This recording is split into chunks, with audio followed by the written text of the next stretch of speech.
बाथौ आश्रम जथाय आफादनि जानानै नै बाथौ आश्रम खैराबारियाव 21थि गेट टुगेदार बे जथुम्माखौ खुंनो मोननानै जों जोबोद गोजोननाय मोनदों आरो बे समाव जोङो खैराबारि बाथौ आश्रमनिसिम जोंनि जथाय आफादनि जानानै जोंनि गोसो गोरबोनि गोजोननायखौ जासिहरबाय। दिनैनि खुंनायनि मेन जाहोना जोङो जोंनि बाथौ आश्रम जथाय आफादखौ 2021 मायथाइयाव दानाय जादोंमोन। बै समावहाय जोंनि बर' बिजोङाव बर' फरायसाफोरा फरायनो खम जालांदोंमोन। बेखौ नोजोर होनानै 2000 मायथाइयाव गोदोनि बोखावजायै नलबारि जिल्लायाव गुबुन जायगायाव जोंनि बाथौ धोरोम सिबियारिफोरा जोंनि बर' बिजोङाव बाथौ धोरोमजों सोमोन्दो लाखिनानै बर' बिजोंखौ हमथानायजों लोगोसे जोंनि बिमा रावाव गथ' गथायफोरखौ जेन मोजां आरो गुन गोनां सोलोंथाइखौ होनो हायो बेखौ नोजोर बोनानै गुबुन जायगाफोराव बाथौ आश्रमखौ गायसननाय जादोंमोन। जाय उननि समाव गुबुन जायगायाव गायसननाय बे बाथौ आश्रमफोरखौ सामलायनो मोजां खाबु आरो राहा नागिरनानै गासैबो ज' लोगो नांनानै बाथौ आश्रम जथाय आफादखौ 2001 मायथाइयाव दाफुंनाय जायो।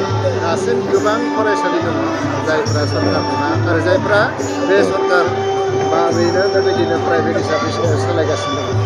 बाथौ आश्रमजों बिथांमोननि जिथु फरायसालि बे फरायसालिया लोगोसे गैफाया नामा?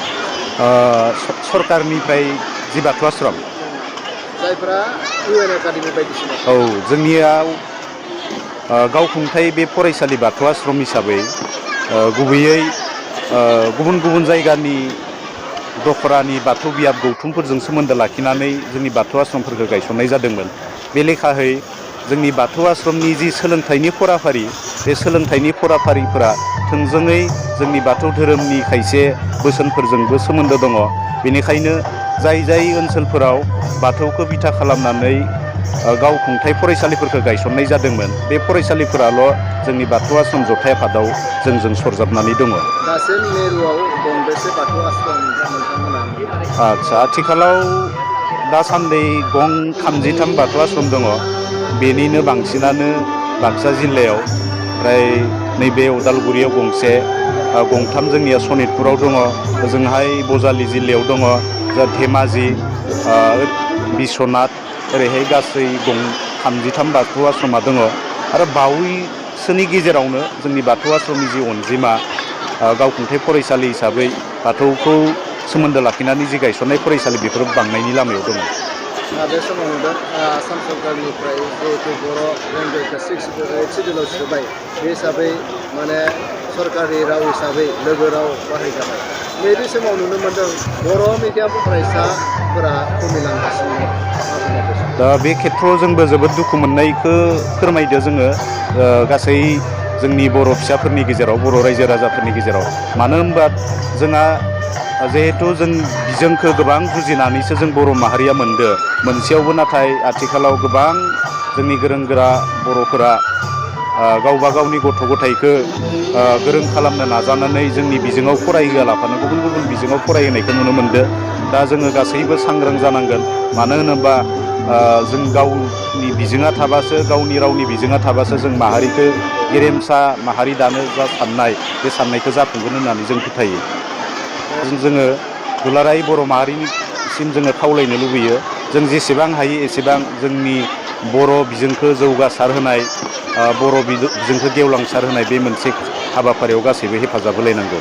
दिनैनिफ्राय जोङो दिनैनिफ्राय गासै साननै, 25 आरो 26 मार्चनि बे साननै हाबाफारि जोङो लानाय जादों। दिनैयो जोङो फरायसाफोरनि गुबुन बिथिङाव बादायलायनाय बे हाबाफारिखौ लादो।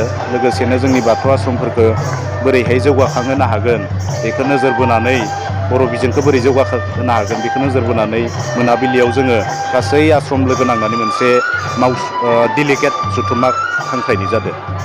साबायखर बावबाय मिडियानिसिम। दिनै जोङो खुंगा 21थि जा बाथौ आश्रम जथाय आफाद, बेनि ज' जथुमलाय बेखौ खुंनो थांगासिनो दङ। दिनै जोंहा सेथि सान, गाबोन सानसे दङ।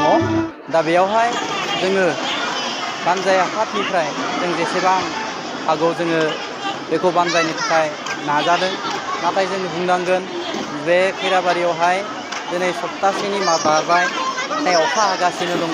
बिनि थाखाय जोङो जेसेबां हयथ' जोङो बे हाबाफोरखौ जाफुंसार होनांगौमोन हयथ' बेबायदि जोङो हास्लाबनाय नङा।